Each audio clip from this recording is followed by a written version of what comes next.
നമസ്കാരം. കോന്നി ഇളകൊള്ളൂരിൽ വീടിന് തീപിടിച്ച് യുവാവ് വെന്തു മരിച്ച സംഭവത്തിൽ ദുരൂഹത തുടരുന്നു. പ്രമാടം പഞ്ചായത്ത് 5-ാം വാർഡിൽ ഇടകൊള്ളൂർ ലക്ഷം വീട് നഗറിൽ സോമന്റെയും വനജയുടെയും മകൻ മനോജിന്റെ മരണം സംബന്ധിച്ചാണ് ദുരൂഹതയേറുന്നത്. വീടിന് എങ്ങനെയാണ് തീ പിടിച്ചതെന്ന് ഇതുവരെ വ്യക്തമല്ല. ഷോർട്ട് സർക്യൂട്ട് കാരണമാണ് തീ പിടിച്ചതെന്നാണ് മനോജിന്റെ അമ്മ വനജയുടെ മൊഴി. എന്നാൽ വീടിന് തീയിട്ടത് മരിച്ച മനോജാണോ മനോജിന്റെ അമ്മ വനജയാണോ എന്ന് പോലീസിന് സ്ഥിരീകരിക്കാനായിട്ടില്ല. മനോജ് തന്നെ വീടിന് തീ വെച്ചതാണോ എന്നും പോലീസ് സംശയിക്കുന്നുണ്ട്. ഇത് സംബന്ധിച്ച് വിശദമായ അന്വേഷണം തുടരുകയാണ്. ശനിയാഴ്ച രാത്രി 9:30-യോടെയാണ് വീടിന് തീപിടിച്ചത്. വീട്ടിലുണ്ടായിരുന്ന വനജയെ നാട്ടുകാർ രക്ഷിക്കുകയായിരുന്നു. നിമിഷങ്ങൾക്കകം ഓടിട്ട വീട് പൂർണ്ണമായും കത്തിയമർന്നു. അഗ്നിരക്ഷാ സേനയും നാട്ടുകാരും ചേർന്നാണ് തീയണച്ചത്. തുടർന്ന് നടത്തിയ പരിശോധനയിലാണ് കിടപ്പുമുറിയിൽ കത്തിക്കരിഞ്ഞ നിലയിൽ മനോജിന്റെ മൃതദേഹം കണ്ടെത്തിയത്. സോമനും ഭാര്യ വനജയും മകൻ മനോജുമാണ് വീട്ടിൽ താമസം.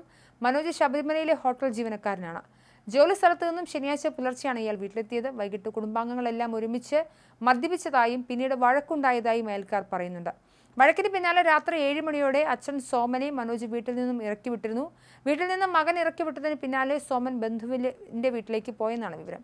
പിന്നീട് വീടിന് തീ പിടിച്ച വിവരം അറിഞ്ഞാണ് സോമൻ തിരികെ എത്തിയതെന്നും പറയുന്നു. സോമനിൽ നിന്ന് പോലീസ് മൊഴിയെടുത്തിട്ടുണ്ട്. തീ പടർന്നപ്പോൾ വീട്ടിൽ മറ്റാരുമില്ലെന്നാണ് വനജ നാട്ടുകാരോട് പറഞ്ഞത്. എന്നാൽ അഗ്നിരക്ഷാ സേന എത്തി തീ അണച്ചപ്പോഴാണ് മനോജിന്റെ മൃതദേഹം കണ്ടെത്തിയത്. വനജയും ഈ സമയം മദ്യലഹരിയിലായിരുന്നു. ഷോർട്ട് സർക്യൂട്ട് കാരണം വീടിന് തീപിടിച്ചെന്നാണ് വനജയുടെ മൊഴി. എന്നാൽ ഇക്കാര്യം പോലീസ് സ്ഥിരീകരിച്ചിട്ടില്ല.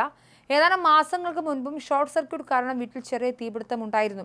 അതേസമയം ഇത് സംബന്ധിച്ച് ഫോറൻസിക് വിദഗ്ധരും ഇലക്ട്രിക്കൽ ഇൻസ്പെക്ടറേറ്റിലെ ഉദ്യോഗസ്ഥരും വിശദമായ പരിശോധന നടത്തും. വനജയുടെ സഹോദരൻ പ്രസാദിന്റെ ഉടമസ്ഥതയിലുള്ളതാണ് വീട്. പ്രസാദിന്റെ ഭാര്യ 25 വർഷം മുൻപ് കുടുംബ കലഹത്തെ തുടർന്ന് വീട്ടിൽ വെച്ച് തീ കൊളുത്തുകയും പിന്നാലെ കിണറ്റിൽ ചാടി മരിക്കുകയുമായിരുന്നു.